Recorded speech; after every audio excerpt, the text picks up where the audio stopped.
But you, I think, before we're going to wrap up this podcast today, Yes. you have something you wanted to talk to me about? Yes. Well, there's one thing I just want to touch on, which we'll get into a little bit later. So basically, the FIA, we talked about it briefly, has announced some rule changes that they're now going to be implementing.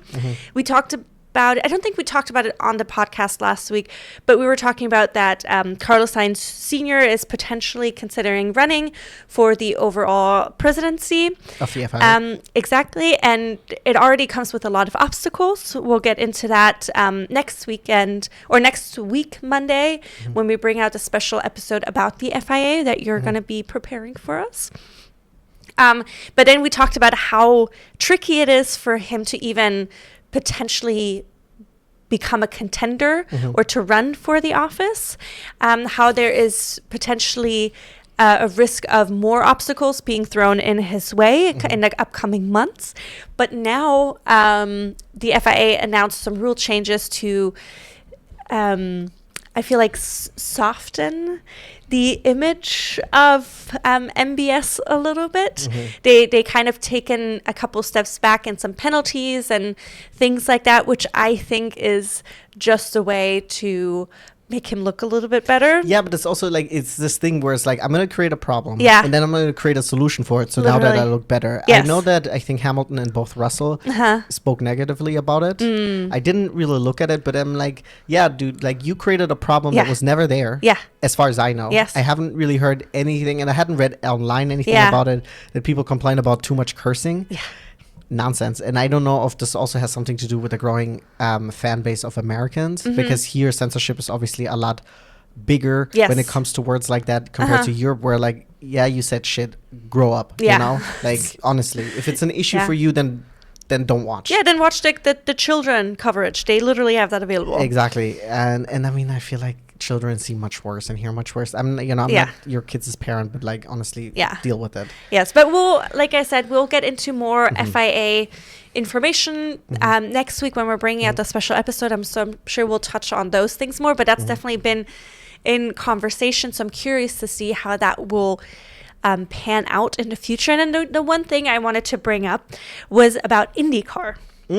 So currently, we are getting ready for the Indy 500, which is upcoming this coming weekend, Memorial Day weekend, is where the Indy 500 is happening. Last year, we bailed out of that because... Yeah, because coverage is so tricky for us. Well, it's also, they had so much issues with the rain. Yes. So then it was like delayed for so long. Well, they had to constantly rest the race because there were constantly like accidents and incidences and stuff. And then every time they did that, they went to commercial. And then when they went back to the live coverage, we missed the restart or different things. So we were really annoyed by the coverage because we're not used to having so much commercial breaks in the coverage, because F1 doesn't do it, World Endurance Champions don't do it, MotoGP doesn't do it. Like, once the race is on, you watch the race. Yeah, you don't miss laps because you had to play a fucking commercial. Exactly. So that was really frustrating to us last year. So we ended up not finishing the Indy 500.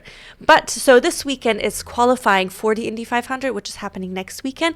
And this weekend alone, up until the point of we're recording this video, there were 3 big accidents already at the Indy 500. So on the Friday... Oh, I saw one of them, I think. During Fast Fridays, there was an incident. Then on Saturday, I think there were 2 incidences, and one of the big ones was Colton Herta, the American driver. He so 2 of the incidences happened going into turn 1. I mean, of course, it's an oval. I think the top speeds that they're reaching, is it 233 miles per hour? Yeah, around 230 miles per hour is like top speed, which is insane, of course, but I mean, it's Indy. It's really, really fast, especially on the oval track. Yeah. But the issue with the Indy 500 track, the Indianapolis track, is that they also, not only on Friday, the temperatures were a really big issue. It was really, really hot. Then on Saturday, they had to manage really strong gusts of wind, 30 miles per hour gusts of wind that would hit the cars. And then so Colton in turn 1, he, I don't know exactly, he lost control of the car. He went into the barrier, flipped over. And luckily they also have those halos, but their halos also have like the glass shield. Yeah, well, they have the windscreen. That's exactly what it is. Not glass, obviously. But then he was skidding on that for a good while. Luckily, he got out of the car and he was fine. Halo for the win. I'm sorry? Halo for the win. Oh, yes. And then one of the other drivers, he left on the stretcher. But then he got, like, he was okay afterwards. But I was just like, oh, wow, this is insane. So we had a big incident, of course, with Yuki this weekend. We had a medium incident with Franco Colapinto, but then we also had 3 incidences at the Indy 500 qualifying this weekend, which was, I thought, at least noteworthy to talk about. I think I saw the Colton Herta one. I was like, yeah, I saw it on YouTube. I was not YouTube, but on Instagram. It popped up. I was like, oh wow, it's so. But I just love that the drivers walk away essentially almost unharmed. Yeah, and he was also saying in his post-incident interview, he was saying, like, it looks so much worse, luckily, than it is nowadays because they're so thankfully protected. I mean, there's still a lot of bad things that can happen in racing. We didn't really talk about it, but a couple of weeks ago, there was this multiple death accident at the Superbike. The big British Superbike Championship, where 2 riders lost their lives, several more were injured. Absolutely heartbreaking. I mean, it makes me emotional just thinking about it now, which luckily doesn't happen very often anymore, or at least in most major championships. Yes, because we do still have people passing away maybe during rally racing, because like Ken Block passed away a couple of years ago. That is true. By being struck by something that went through the windshield. But luckily, it does happen a lot less because there's safety measures and the cars and vehicles are so much better. So much more advanced. I think, like, of course, with bikes, you have bigger vulnerability because you cannot put a halo on a bike. Yeah. As far as I know, they haven't figured that out yet. Yeah, exactly. So...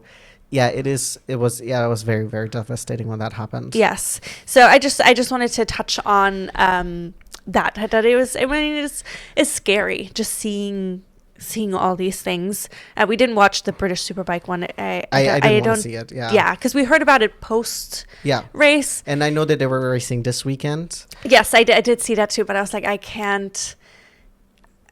I didn't want to look into it more because it's just it is quite I had also heavy. thought about it. I don't want to get too deep into this now, but I was like, if I would see something like that during a race happen live, it must happen live because otherwise I would not go in and rewatch it. I wonder if that would change anything about my passion for the sport. Would it impact my future viewing experience? I think maybe that specific series I think might find difficult. I think because it's kind of like when a musician passes away, I sometimes don't listen to the music for a while, or some actors I haven't watched like their films, or some, especially if it's like a tragic way the way they passed. So I could see that. I'm hoping it won't happen anytime soon, you know. But yeah, I 100% get what you're talking about. The last thing I wanted to actually talk about, I wanted to bring up, because I thought you might bring it up. I wanted to talk about this new GT3 driver, Franz Hermann. Have you heard of him? No, but I remember seeing at the F1 race today, a kid having a sign up, Franz Hermann for the win, or something like that. Do you know who Franz Hermann is? Franz Hermann is a German driver that was doing some testing in a Ferrari at the Nürburgring this past, not this weekend, the weekend before that. And Franz Hermann is actually Max Verstappen.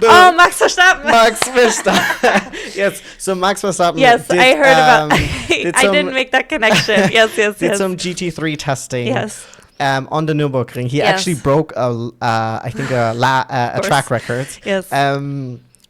But he did it under a pseudonym. Yes. And he was like, let's go the most German way. And he Franz Hermann, yeah. Franz Hermann is super German, right? And so he did testing there. And I think he was like, oh, we did it. I can't quite remember why they did a pseudonym. But there's big excitement for it because people are also anticipating that maybe not next year, but the following year that Max might participate in the Nürburgring 24-hour race. Ooh. And I know a lot of people also want to see him at Le Mans because he first has to, even though, like, of course, he has a super license for endurance championship, it is a little bit different for endurance racing. So he has to first do some races. So I think people are getting excited because he's done, of course, some endurance racing on the sim. And so now he did some endurance racing and some testing for this one team that has dreams also to be participating in the 24-hour Nürburgring or Nordschleife race, which is part of the Nürburgring, yada, yada, yada. So this is Franz Hermann is Max Verstappen. Oh, that's so funny because I remember seeing the kid holding up the sign. I was like, oh. I knew that they were showing him intentionally on the screen. But I didn't make that connection because I heard that Max had done like an incognito test. Yes. Testing. And then I know they also had interviewed him about it briefly, that he was very busy. Like in the weekend off, he still raced. And he's like, yeah, I love racing. Yeah, and this past weekend, even in Italy, he did some sort of sim racing before the race and stuff like that. I mean, it's Max, right? Yes. You can't stop him. And so I guess they kept his name off the list, so it wasn't like it's going to be as crazy because he knew, or people knew also, that if they know that Max is going to be there, everybody's going to show up. It's going to be insane, right? So once people realized it was him, obviously things got busier, but at the time, like, people didn't know, so it was a little bit calmer. But it's funny, and I also just imagine very quickly. So, like, imagine you're there as, I don't know why you would go to the Nürburgring if you're not associated to the team. I mean, I don't know if it was a closed circuit testing. I don't know, but I'm just imagining somebody being there and they're like, that's Max Verstappen, and they're just texting, and then just like, you know how in movies there's like screens pop up like texting your friend, and that friend texted that friend, so and suddenly everybody is at the Nürburgring. Yeah, it is really like that. Or if you're just like, imagine it was an open track, right? So a lot of people, like, they just take their car to the Nürburgring and then you're just racing it, right? There's plenty of videos on YouTube about it, right? Like minivans on the like big trucks on the buses, exactly. like some people just racing in a little Fiat, whatever. You know, it's just having fun because I think you just pay a fee, or and then you can take your car, right? I would love to do that one day. Oh, 100%. And then imagine you're just like racing a thing, and then this guy is just absolutely sending it, breaking lap records. And you're like, who the hell is this Franz dude? And then you're just looking over, and it's just Max Verstappen. Like, you're doing like the Fast and Furious. Yeah. Like, what the hell is going? Yeah, you like have eye contact. Yeah. So yeah, that is Franz Hermann. I'm gonna be honest. I know it's gonna be a little bit until this happens, but I'd love to see Max doing some endurance racing. Oh, for sure. I know that he's very interested in doing it. Right now, obviously, he's still, F1 is his main contact. But it's just a matter of time. We'll be seeing him in the 24-hour races. Yes. We'll be seeing him in Le Mans sooner or later. I know people's dream request is Alonso, Max, and then I don't know who would be the third, because in the hypercars, obviously, you can have, like, you don't have to have a bronze, silver, and platinum like the GT3. So I am very excited, and of course Max would be racing in a hyper. He wouldn't be racing in a GT3 then. But they don't have that for the Nordschleife. But yeah, I am very excited about it. But I think this also brings us to the very end of this episode. Correct. It was long, but it also wasn't as long as last one. Yes. And so that means next weekend we'll have a special episode about the FIA. It's not going to be specifically just about the structure about the FIA. It's also going to be specifically about the FIA presidency and how the election and all that stuff works. So we'll do a special episode for that. And then our recap will come out the following day, a little bit later, because you're coming back from your travels. Yes, so it'll come out a day or two later, the recap. So we'll still do recaps. It will just come out a little bit delayed. So we're both in the same place again, and we can record those together. Exactly. And then for Spotify listeners, as always, hit that follow, hit that 5 stars. Thank you guys so much for tuning in. Also on YouTube, as always, hit that like, subscribe, get in the comments, let us know how you guys felt about the races, how you guys feel about Franz Hermann, about the Le Mans race, and then of course mark it in your calendars. June 14th to the 15th will be the Le Mans race. We will be doing a watch party, so if you don't want to watch it by yourself, you guys can tune in and chat with us. We will be there to keep you guys awake, and hopefully you guys can help us stay awake as well. Please keep us also awake. Yes. And then, thank you guys so much for tuning in, and we will be seeing you guys next week. Bye. Bye-bye.